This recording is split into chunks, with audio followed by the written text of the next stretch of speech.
Hello everyone, तो स्वागत है आप सभी का अपने परिवार शुभम लेक्चरर में। जी हाँ दोस्तों, डॉक्टर एपीजे अब्दुल कलाम ने बहुत ही अच्छी लाइन कहा था कि सपने वो नहीं होते जो आपको सोते समय आते हैं, कि सपने तो वो होते हैं जो आपको सोने नहीं देते। जी हाँ दोस्तों, अगर आपने भी इस बार 12th में अच्छे मार्क्स लाने की ठान ली है, एक अच्छा नॉलेज गेन करने का ठान लिया है, तो मैं हूं आपके साथ, मैं हूं आपका दोस्त, मैं हूं आपका टीचर अमन भैया। तो मैं आपको आज इस लेक्चर में सिखाने वाला हूं बहुत ही अच्छा टॉपिक, जो कि पोएट्री का one of the best chapter है, माई मदर एट 66। जी हाँ दोस्तों, इसमें एक पोएट्री ने अपनी ममता, जो एक पुत्री की अपनी माँ के प्रति जो ममता होती है, इसमें पूरा उसमें बताया गया है। एक ममता, अपने माँ के प्रति क्या प्यार होता है। जब वो, हम लोग अपने माँ को बहुत इग्नोर करते हैं जब हम लर्निंग फेज में होते हैं, लेकिन क्या करते हैं जब हम, वही जब एक एज निकल जाती है, हम लोग सोचते हैं यार मेरी माँ क्या सिचुएशन हो गई है। बहुत ही इमोशनल चैप्टर है यार, एक बार बहुत ही अच्छे से पढ़ना। और सबसे बड़ी अच्छी बात है कि ये हमेशा एग्जाम्स में आते हैं, हमेशा। मतलब कि ये इतना अच्छा चैप्टर है कि प्रीवियस ईयर में जरूर आता है, किसी न किसी सेट में जरूर आता है। इस चैप्टर को आपको अच्छे से सीखना है हमारे साथ, ठीक है। मैं आपको एक एक पॉइंट सिखाने वाला हूँ, तो समझ लेते हैं इस चैप्टर में हम लोग क्या क्या कवर करने वाले हैं, क्या क्या कवर करने वाले हैं। तो इस चैप्टर में हम लोग कवर करने वाले हैं अबाउट पोएट। पोएट क्यों बोलते हैं सर? पोएट इसलिए बोलते हैं, जो पोएट्री के राइटर होते हैं उसे हम पोएट बोलते हैं, और जो लिटरेचर के राइटर होते हैं उसे हम ऑथर या फिर राइटर बोलते हैं, ठीक है। कंफ्यूजन बिल्कुल नहीं होनी है, ठीक है। एक एक चीज को मैं आपको आसान तरीके से समझाऊंगा, बहुत ही शानदार तरीके से, जिससे जो बच्चा इंग्लिश में डरता है, इंग्लिश में बहुत ज़्यादा डरता है, उसे इंग्लिश समझ में नहीं आती, तो इस मेरी क्लास के बाद आपको बहुत ही आसान तरीके से हर एक चीज़ समझ में आने लगेगी। बस मुझे आपका अटेंशन चाहिए, आपका फोकस चाहिए। मैं आपको सिखा दूंगा इंग्लिश में, आपको बिल्कुल अगर कुछ भी नहीं आता फिर भी मैं आपको सिखा दूंगा, बस आपका डेडिकेशन चाहिए मुझे, ठीक है। दूसरा टॉपिक जो हमारा सेंट्रल आइडिया। सेंट्रल आइडिया क्या होता है सर? सेंट्रल आइडिया वो होता है मेरे दोस्त, सेंट्रल मतलब क्या होता है? केंद्रीय। आइडिया मतलब विचार।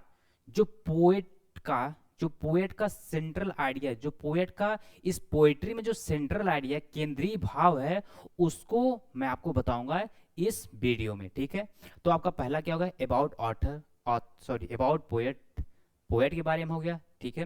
एंड सेकंड चीज क्या हो गया हमारा, जो कि हमारा 4 मार्क्स का एग्जाम में आता भी है, सेंट्रल आइडिया हो गया। तीसरी चीज क्या है? अब जो पोएट का है, जो पोएट्री हम लोग पढ़ने वाले हैं, अब उसके में स्टैंजा दिया होता है। क्या दिया होता है मेरे दोस्त? स्टैंजा दिया होता है। तो स्टैंजा में हम आपको उसकी मीनिंग को, उसके भाव को, एक एक पॉइंट को बहुत ही अच्छे तरीके से समझाने वाले हैं, तो डरना बिल्कुल नहीं है, ठीक है। पहला पॉइंट क्या हो गया? About poet. दूसरा पॉइंट हो गया सेंट्रल आइडिया। तीसरा पॉइंट हो गया स्टैंजा, एक्सप्लेनेशन, ठीक है, वर्ड मीनिंग के साथ। और चौथा पॉइंट क्या है? Difficult word meaning. जो भी स्टैंजा में डिफिकल्ट वर्ड मीनिंग आएंगे उसको हम नोट डाउन करा देंगे। बस आपको अपनी नोटबुक में, जो भी आपने नोटबुक बनाई है, कोई भी नोटबुक हो, बस आपके पास एक नोटबुक होनी चाहिए, ठीक है। सस्ती महंगी से कोई मतलब नहीं है, आप बस कंसिस्टेंस रहो, आपको हर एक चीज क्वालिटी कंटेंट दिया जाएगा, ठीक है। चलो, अपने हम चैप्टर को स्टार्ट करने से पहले एक बार समझ लेते हैं चैप्टर का नाम क्या है। My mother at 66। My mother at 66, क्या चैप्टर का नाम है मेरे दोस्त? माई मदर एट 66। बिल्कुल घबराना नहीं यार, मैं भी आपका बहुत अच्छा दोस्त हूँ, ठीक है। बिल्कुल घबराना, जो भी आपके मन में डाउट है आप कमेंट सेक्शन में पूछो, कहीं पे कुछ समझ में नहीं आया उसको बताओ, अगर मेरे तरीके में कुछ कमी रहती है उसको बताओ, मैं तरीका चेंज कर दूंगा, बट आपको समझाऊंगा। मेरी रिस्पॉन्सिबिलिटी है आपको समझाना, और आपकी रिस्पॉन्सिबिलिटी है खुद को समझाना, ठीक है। जहां पे डाउट आए उसको आपको पूछना है, ठीक है। बात मेरी ध्यान से सुनो, ईमानदारी से पढ़ाई करोगे तो आपका जो नंबर है, आपकी जो नॉलेज है, वो ऑटोमेटिक ही अच्छा आएगा। You just need to focus, you just need to focus on your learning. Learning पे फोकस करो, अर्निंग ऑटोमेटिक हो जाएगी, और जो आपका परफॉर्मेंस हो वो भी बेटर हो जाएगा। चलते हैं हम लोग चैप्टर को स्टार्ट करते हैं, क्योंकि बहुत ही बेसब्री से आप लोग इंतजार कर रहे हो, भैया जल्दी स्टार्ट करो। तो घबराओ मत, हम हैं ना आपके साथ, बिल्कुल घबराना नहीं, ठीक है। चलो, सबसे पहले माई मदर एट 66, इसके जो पोएट है, पोएट राइटर नहीं, पोएट, कौन? पोएट कमला दास जी हैं। कौन है इसका? कमला दास जी। अब थोड़ा अबाउट पोएट के बारे में सीख लेते हैं, समझ लेते हैं अबाउट पोएट। पोएट के बारे में क्या चाहिए हमें, थोड़ा सा बेसिक नॉलेज होना चाहिए, ठीक है। Famous Indian poet. अब बता, बहुत लोग क्वेश्चन कर सकते हैं सर पोएट का क्या मतलब है, पोएट के बारे में क्यों जाने।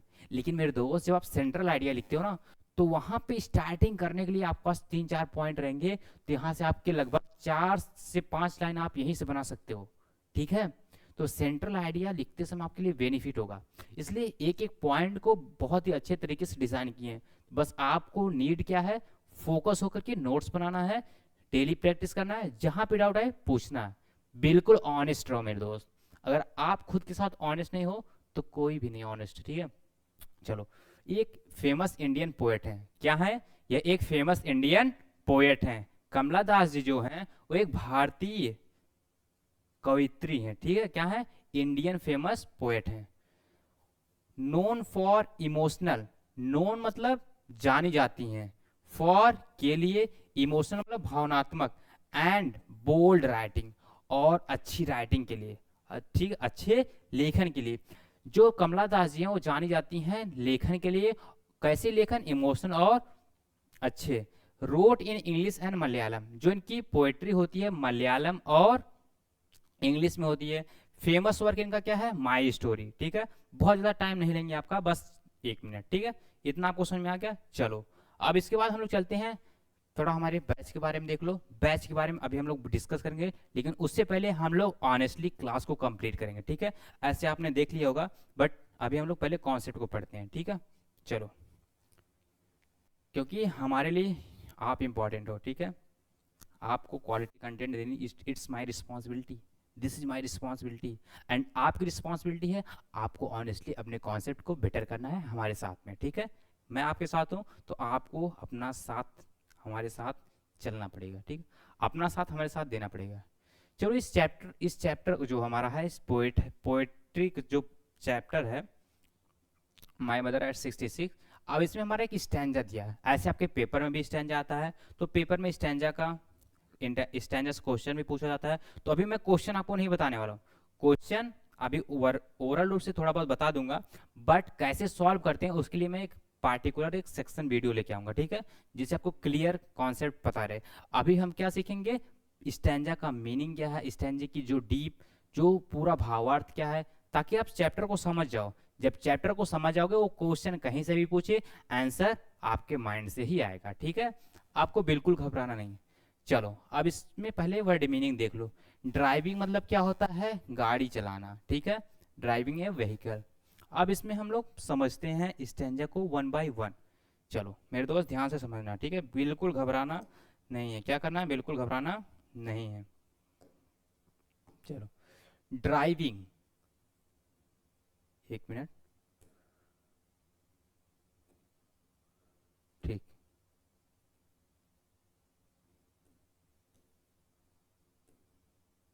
बिल्कुल यार, थोड़ा शांत रहना, कोई दिक्कत नहीं है, होता है इतना।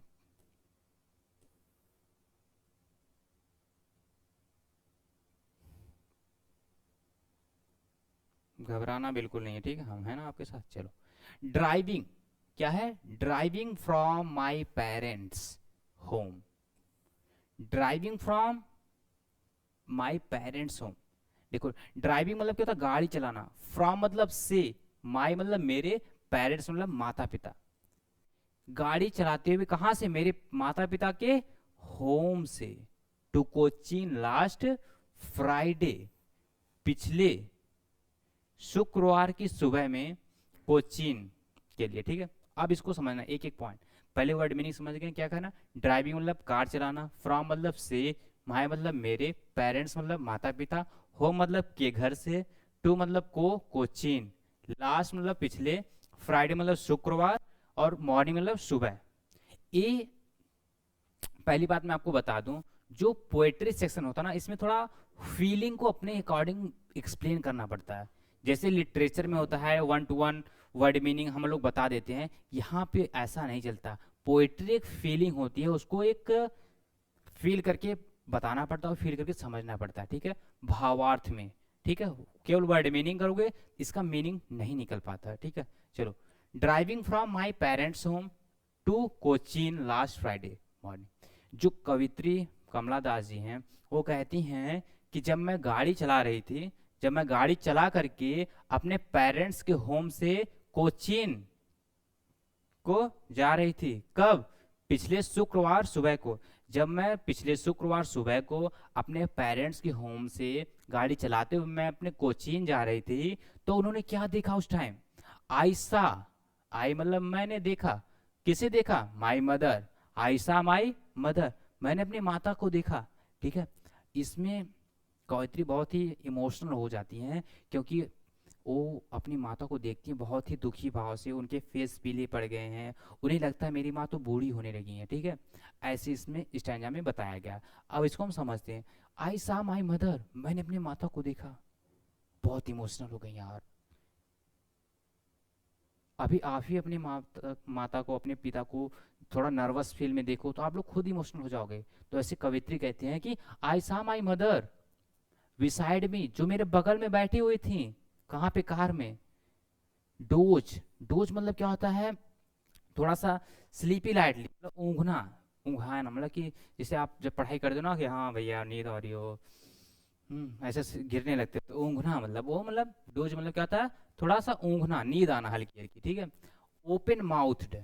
ठीक है, ओपन माउथ मतलब खुली आंखों से, सॉरी, ओपन माउथ मतलब खुले मुंह को खोल करके।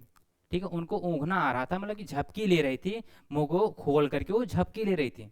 अब लेखिका ने क्या किया, यहाँ तक समझ लेते हैं। ठीक है, her face ashen, her face ashen like that of corpse. Corpse मतलब क्या होता है जानते हो? लॉस या मृत शरीर। और एसन मतलब होता है पीला, निर्जीव।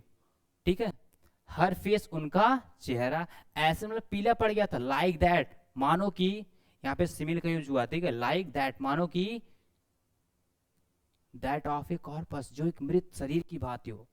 अब इस स्टैंजा का पूरा अर्थ समझते हैं। ठीक है, driving from my parents home to Cochin last Friday morning, I saw my mother beside me, doze doze open mouth, her face as in, her face as in like that of corpus।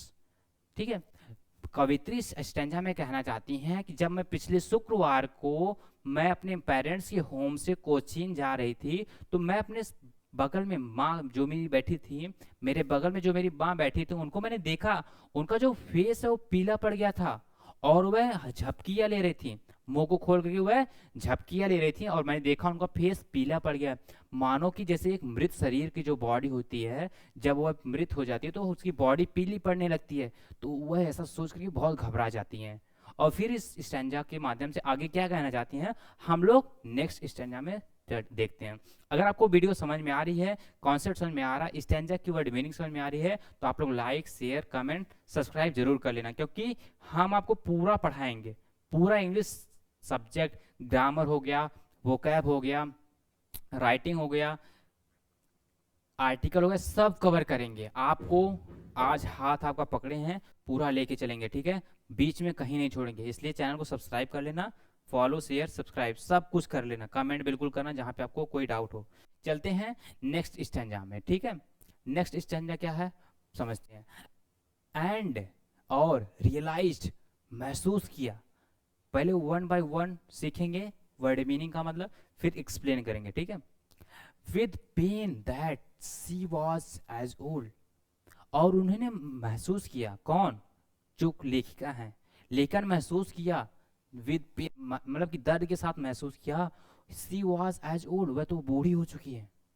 C looked, उन्होंने देखा, but soon put that thought away, उन्होंने देखा but soon लेकिन जल्दी से, put that thought, जो उनके मन में विचार आ रहा था उसको तुरंत ही दूर करने के लिए, अवे मतलब दूर करने के लिए, जो लेखिका थी उनके मन में जो विचार आ रहा था, हे मेरी माँ तो बूढ़ी हो गई हैं, और उस पेन को महसूस कर रही थी। तो वह कहती हैं जैसे ही मैंने उन्हें देखा और तुरंत मैंने जल्दी से अपने दिमाग को, जो अपने विचार चल रहे थे, उसको दूर करने के लिए उन्होंने क्या किया? लुक्ड आउट, बाहर देखने लगे। एट यंग, जो युवा बच्चे थे उनकी तरफ बाहर देखने लगे। किसके? अपने जो होता ना कि डोर जो होता है कार में जो डोर होता है वहां से बाहर उन्होंने देखना शुरू कर दिया। ट्रीज स्प्रिंटिंग, ट्रीज स्प्रिंटिंग का मतलब होता है, देखो पहले समझो स्प्रिंटिंग स्प्रिंटिंग मतलब क्या होता है, दौड़ रहे हैं। ट्रीज मतलब ट्रीज जो पेड़ मानो दौड़ रहे हैं, कैसे? The Mary children spilling out of their home. Spilling मतलब क्या होता है? स्पिलिंग आउट मतलब होता है कमिंग क्विकली, मतलब जल्दी से बाहर आना है। क्या होता है spilling out of their home? अब इसको समझते हैं। ट्रीज स्प्रिंटिंग मतलब क्या होता है? पेड़ मानो कि दौड़ रहे हैं, मतलब कि हवा के साथ मतलब चल रहे हैं तेजी से। द मैरी चिल्ड्रन, मैरी मतलब क्या होता है? खुश, ठीक है। मैरी चिल्ड्रन, मैरी मतलब क्या होता है? खुशी के साथ। जो चिल्ड्रन है बच्चे, स्पिलिंग आउट मतलब बाहर दौड़ रहे हैं, आउट ऑफ दियर होम मतलब कि खुशी के कारण बच्चे बाहर दौड़ रहे हैं। और उन सब चीजों को देख करके जो लेखिका है अपने माइंड में जो चल रहे विचार हैं उसको दूर करती हैं। विचार क्या चल रहा था? वह महसूस करती हैं, दर्द के साथ महसूस करती हैं, यार मेरी माँ तो बूढ़ी हो गई है, मेरी माँ बूढ़ी हो गई है। और उन्होंने जैसे ही देखा तुरंत ही अपने माइंड को डाइवर्ट करने के लिए अपने जो डोर है, जो खिड़की है मतलब कि कार की, उससे बाहर देखने लगती हैं। जो पेड़ पौधे हैं आपस में हिल रहे हैं, बच्चे अपने घरों से बाहर निकल के खेलने जा रहे हैं, उन सबको देख करके उन्होंने अपने माइंड को डाइवर्ट कर लिया ताकि मैं ज़्यादा ना सोचूं, नहीं तो ज़्यादा पेन होगा। अब इसके आगे क्या कहानी है मैं आपको आगे बताता हूँ। इतना समझ में आ रहा है तो इस वर्ड मीनिंग को साथ में लिखते चलना। और जो बच्चा मुझे दिखाएगा कि सर मैंने ये काम किया है, उसको मेरी तरफ से पुरस्कृत किया जाएगा, ठीक है। आप बस मुझे बताना सर मैंने कंप्लीट किया है, फिर मैं आपसे एक्सेस लूंगा, आपने सच में कंप्लीट किया, फिर मैं आपको रिवार्ड दूंगा पक्का, ठीक है। कमेंट में कर देना, मैं देखूंगा, फिर मैं आपको पर्सनल कांटेक्ट कर लूंगा, ठीक है। चलो, अब थर्ड स्टैंजा जो है इसमें क्या कहती हैं?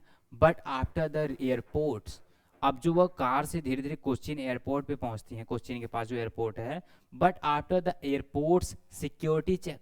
एयरपोर्ट पे जब जाओ ना तो वहाँ पे सिक्योरिटी चेक होता है, सिक्योरिटी होता है आपकी चीज़ों को चेक करता है, तो वही करें बट आफ्टर द एयरपोर्ट्स। लेकिन एयरपोर्ट्स पर सिक्योरिटी चेकिंग के बाद standing a few yard away, away मतलब दूर, जो उनकी माता थी वो कुछ दूर पे खड़ी थी, जो सॉरी जो लेखिका थी वो कहाँ खड़ी थी? Standing a few yard away, वह कुछ ही यार्ड की दूरी पर खड़ी हुई थी।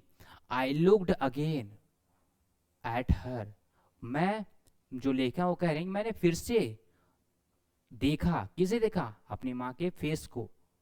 जो लेखिका कह रही हैं कि मैंने पुनः अपनी माँ के फेस को देखा। वैन, वैन मतलब क्या होता है? वैन मतलब होता है फीका पड़ जाना, पेल मतलब होता है पीला पड़ जाना, लाइट, लाइट इन कलर, हल्का रंग का हो जाना, ठीक है। As a late winter's moon, मानो कुछ जी जो शीत ऋतु की जो शीत ऋतु की चांदनी रात होती है, जो चंद्रमा, उस तरीके से मानो फीका पड़ गई है, ठीक है। अब इसको हम एक साथ पढ़ते हैं।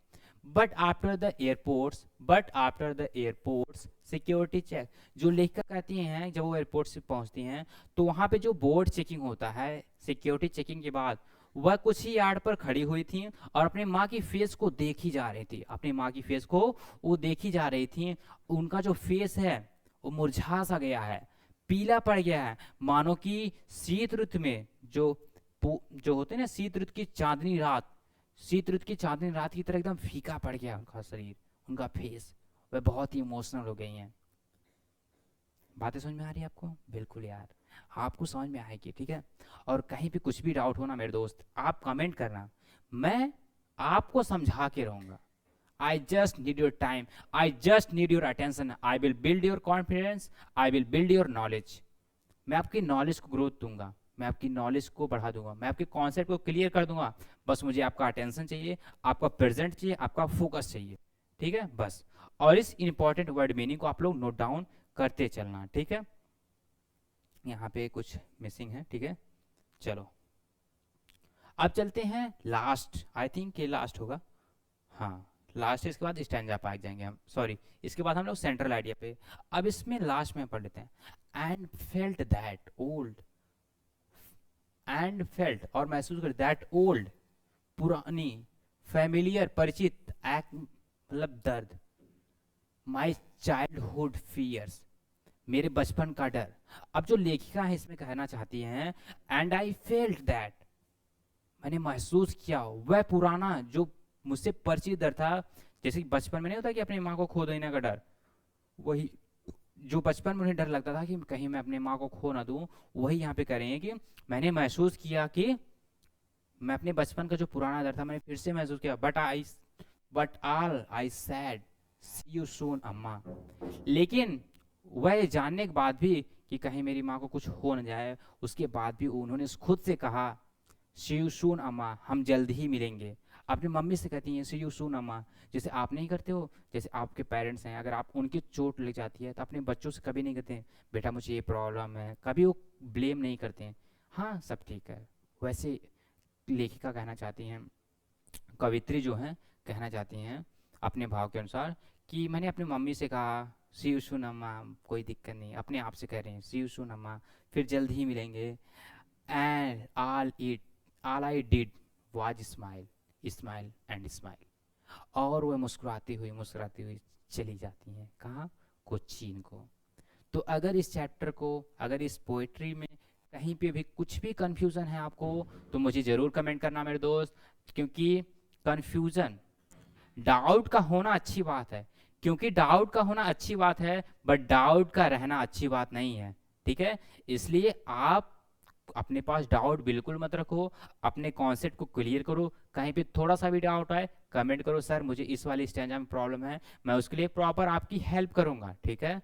आई am here to help you, ठीक है, I am here to help you my dear, ठीक है। तो बिल्कुल निसंकोच, मैं आपको दोस्त हूँ, ठीक है, आपका भैया हूँ, आप लोग जो भी कंसीडर करो, बट मैं अपने आप को हमेशा एक लर्नर कंसीडर करता हूँ, एक सीखने वाला, ठीक है। सीखना सिखाना मेरा काम है, ठीक है, निरंतर सीखते रहना हमें चाहिए, ठीक है। अब सेंट्रल आइडिया से पहले मैं आपको दिखाना चाहूँगा थोड़ा सा अपने बैच के बारे में, ठीक है। चलो अभी इतना हम लोग पढ़ लिए, थोड़ा सा बैच के बारे में देख लो। जो हमारा क्लास 12th का बोर्ड बैच है, इसका आरंभ बैच नाम है। फीचर इसमें क्या है, लाइव क्लास रहेगी, डिजिटल नोट्स रहेंगे, इंपॉर्टेंट क्वेश्चन रहेंगे और वन शॉट रिविजन रहेगा, ठीक है। रिकॉर्डेड क्लास रहेगा, हैंड रिटन नोट्स रहेगा, 5 ईयर के जो पेपर्स रहेंगे उसको सॉल्व कराया जाएगा, ठीक है। और डाउट सेशंस रहेंगे। जो प्राइस हमारी रहने वाली है 999 रहने वाली है, तो आप लोग इसको चेकआउट कर सकते हो। अगर कोई ज़्यादा जानकारी लेना आप लोग इस नंबर पे कांटेक्ट कर सकते हो, ठीक है, 991833, ठीक है, आप लोग यहाँ पे एक्सेस कर सकते हो। चलो चलते हैं अपने टॉपिक पे। इस क्या था हमारा टॉपिक, हमारा टॉपिक था सेंट्रल आइडिया। चलो अब सेंट्रल आइडिया पे समझ लेते हैं। सेंट्रल आइडिया क्या होता है, अभी इसको जब आप पढ़ लोगे तो आपको आपके चैप्टर के बारे में कंप्लीट नॉलेज हो जाएगा, ठीक है। और मुझे पूरा विश्वास है कि यहाँ तक आपको पूरा समझ में आया होगा। मैं जब मेहनत कर रहा हूँ आपके लिए, तो आप क्यों नहीं करोगे अपने लिए, ठीक है। देखो फिर से मैं कह रहा हूँ, डाउट का होना अच्छी बात है, बट डाउट रहना अच्छी बात नहीं है। जब डाउट पूछा जाता है तो उससे कॉन्फिडेंस पैदा होता है, और जिस दिन डाउट को पूछना हम बंद कर देते हैं उसी दिन डाउट हमारा भय में, फियर में कन्वर्ट हो जाता है। So my dear, try to stop blaming, just start asking whatever you have doubt. आपके पास जो भी डाउट है उसको पूछना शुरू करो। अब चलते हैं सेंट्रल आइडिया पे। किस में चलते हैं, सेंट्रल आइडिया पे। द पोयम, कविता माई मदर एट 66, जो कविता है my mother at 66 by Kamala Das, by Kamala Das मतलब कि जो कमला दास द्वारा लिखी गई है, ठीक है। हाइलाइट्स, हाईलाइट करती है the deep love of A daughter for her mother. जो माई मदर एट 66 जो चैप्टर है कमला दास जी के द्वारा लिखा गया है, ये बहुत ही डीप लव को बताती है, एक पुत्री की अपने माँ के प्रति, एक पुत्री की अपने माँ के प्रति प्यार को इसमें दिखाया गया है।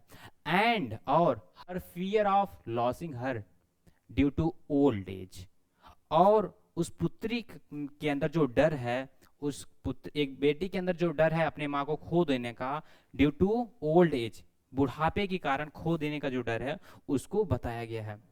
वाइल गोइंग, वाइल मतलब जबकि, गोइंग टू द एयरपोर्ट मतलब वाइल मतलब के दौरान होता है, जबकि होता है, वाइल मतलब के जबकि भी होता है, और यहाँ पे आईएनजी लगा है कि मतलब एयरपोर्ट जाने के दौरान, वाइल मतलब के दौरान, while going to airport, airport जाने के दौरान, the poet, the poet notices, जो पोएट है, जो कवित्री नोटिस करती हैं, ध्यान देती हैं, ठीक है, the poet notices her mother looking weak, उनकी माता कमजोर दिखाई दे रही थी, क्या दे रही थी, कमजोर दिखाई दे रही थी, एंड और पेल लाइक ए लाइफलेस बॉडी, पेल मतलब उनकी जो शरीर फीकी पड़ गई थी, मानो कि एक मृत शरीर की तरह दिखाई दे रही थी, लाइफलेस मतलब को जीवन रहित, जिसमें जीवन ना हो, जिसमें प्राण ना हो, वो क्या हमारा मृत बॉडी होता, मृत शरीर होता, which reminds her of death, which मतलब जो, रिमाइंड्स मतलब उन्हें याद दिलाती है, किस चीज की, हर ऑफ डेथ, उनकी मृत्यु की उन्हें याद दिलाती है, and feels her with sadness and fear, और उनके अंदर डर और भय को भर देती है। बात समझ में आ रही है?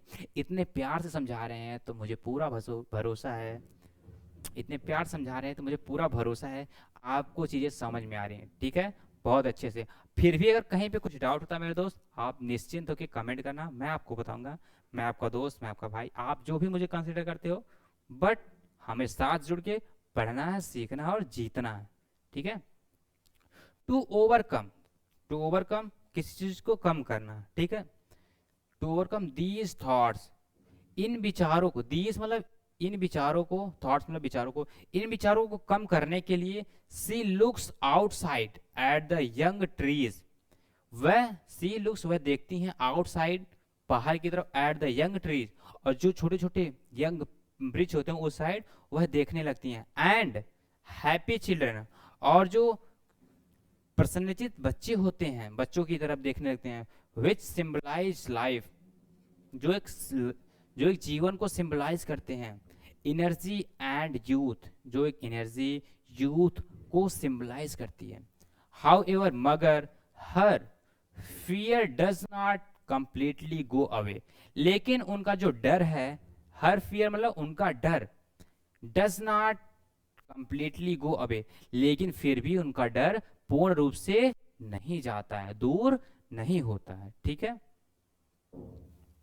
अब एक बार मैं सम अप कर देता हूं, जो माय मदर एट 66 जो पोएट्री है, जो पोएट्री है, इसको कमला दास जी ने लिखा है, और इस चैप्टर में वह एक बेटी की अपने माँ के प्रति ममता को दिखाया गया, उसमें एक बेटी अपने माँ के लिए डरती है कहीं वह उससे बुढ़ापे के कारण खो न जाए, और उसमें उनकी माँ का फेस पीला पड़ जाता है, मानो कि एकदम मृत शरीर हो गई है, वह बहुत ही परेशान हो जाती हैं अपने माँ को लेकर के, कहीं मैं अपने माँ को खो ना दूं, और वह अपने विचारों को दूर करने के लिए बाहर देखने लगती हैं, यंग ट्रीज को देखने लगती हैं, वो बाहर जो घर से, अपने घर से बच्चे बाहर दौड़ रहे हैं उनको देखने लगती हैं, ताकि मेरा विचार वहां से हट जाए, मैं अपने आप को थोड़ा शांत कर पाऊं, लेकिन फिर भी इतना सब कुछ करने के बाद भी वह अपने आप को डर मुक्त, भय मुक्त नहीं कर पाती हैं।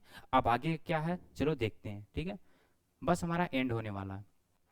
और अभी मैं एक चीज बताऊंगा, जब आप सेंट्रल आइडिया लिखना, उसमें की पॉइंट लिखोगे या फिर कमेंट लिखोगे, तो उससे जो आपका चेक करने वाला एग्जामिनर होगा, वो वहां पे की पॉइंट से थोड़ा हुक करेगा, वो आपको अच्छा परफॉर्मेंस के कारण एक अच्छा मार्क्स दे सकता है, ठीक है।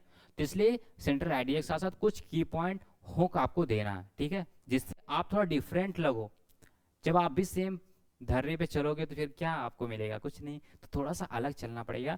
तो मैं हूं ना आपका, मैं आपका छोटा भाई या फिर बड़ा भाई, जो भी आप कंसिडर करो, दोस्त, ठीक है।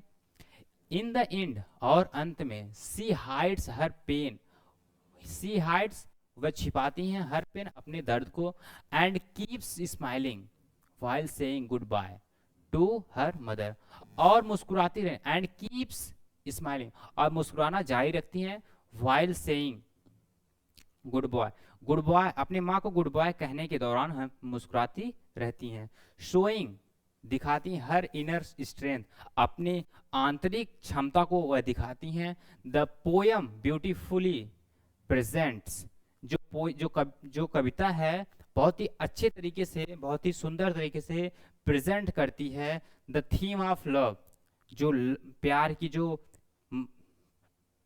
की जो थीम है, सेपरेशन, अलगाव, एजिंग, जो एजिंग होती है ना, मतलब कि एज का बढ़ना, एंड इमोशनल पेन, और भावनात्मक दर्द को बहुत ही अच्छे तरीके से इस चैप्टर में व्याख्या की गई है। ठीक है, किसके द्वारा? मिसेस कमला दास के द्वारा।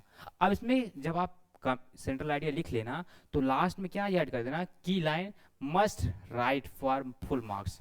अगर आपको फुल मार्क्स चाहिए और कुछ अलग करोगे भाई तभी तो कोई आपको नंबर देगा। जब आप भी वही लिख रहे हैं जो सब स्टूडेंट लिख रहे हैं, तो आप में उसमें क्या फर्क है? Try to be the best,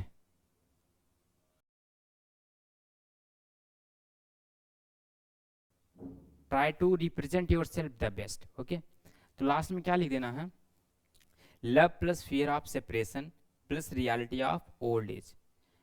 in this in this chapter the writer focused love, fear of separation and reality of old age। इतना आपको लिख करके एंड कर देना है और आपका बहुत ही अच्छा परफॉर्मेंस होगा।